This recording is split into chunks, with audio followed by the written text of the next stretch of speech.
PEGI 18.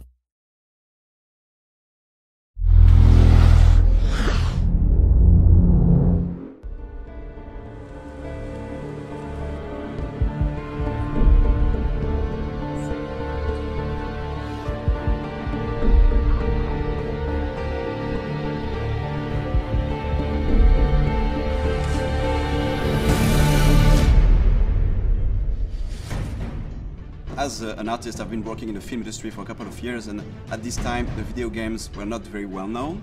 So now when I see that video games could inspire live action, I'm very excited.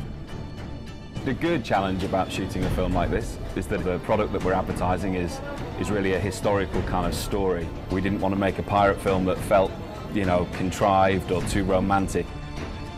This is quite an unusual project insofar as that we're physically recreating on sound stages sections through a Spanish gunboat. So we did a lot of research into sort of ships of the time.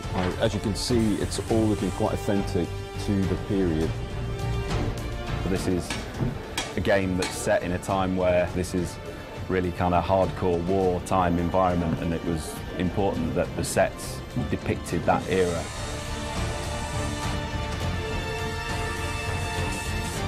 We are standing on the top of the battleship. It's amazing because it's like a kid's dream coming true.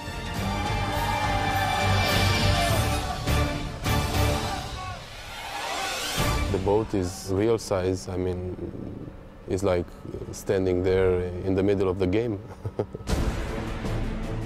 It sounds very easy, but it's been quite a number to build. We've been building on the stages now for about 3 weeks. The construction crew have been hard at it. If we want to talk about numbers, let's start off the beginning. In construction, we had like 50 to 60 people working all the time.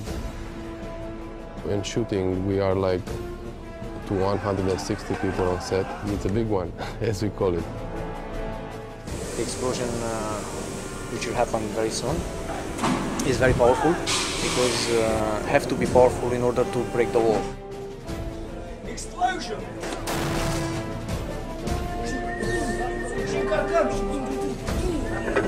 As we progressed further, we realized that it's quite interesting if you move the camera within each deck, it reveals more of the structure of the ship. What is interesting with this job is that we are not in a totally, game world where everything is in control because it's generated per CGI. What we will do is to get as much as possible in camera, to have some real action. Stunts, yeah, lots of them. All of the cast in the film are pretty much stuntmen, about 70%. And those stunt guys need to be in exactly the right position at the right time so that they're not in any kind of, more danger than they need to be. It's my job to try and keep things safe, but also to make sure that we get something that looks great on film. So we did a 3D previs of the entire move so that the camera almost kind of follows the action that happens on the boat.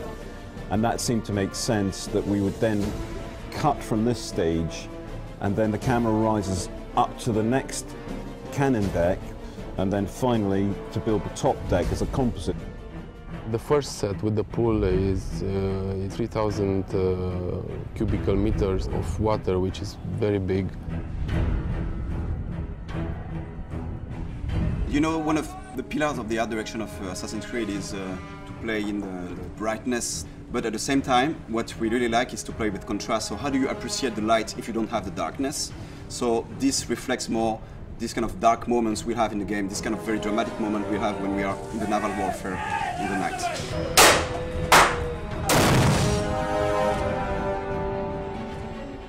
And it was a brutal time, these guys didn't take hostages, they were there to plunder ships, steal gold and kill their enemy. And I think the game Black Flag really wanted to capture that, and we wanted the same essence in our TV commercial. The film resonates in the game in the sense that it's a metaphor to show the evolution of the main character. He evolves from a selfish, reckless pirate to a more like a master assassin who embraces a greater cause. I feel very excited about that film because it's the most ambitious live-action trailer Ubisoft has ever made, so I'm very impatient to see and very excited to see what it will look like on the screen.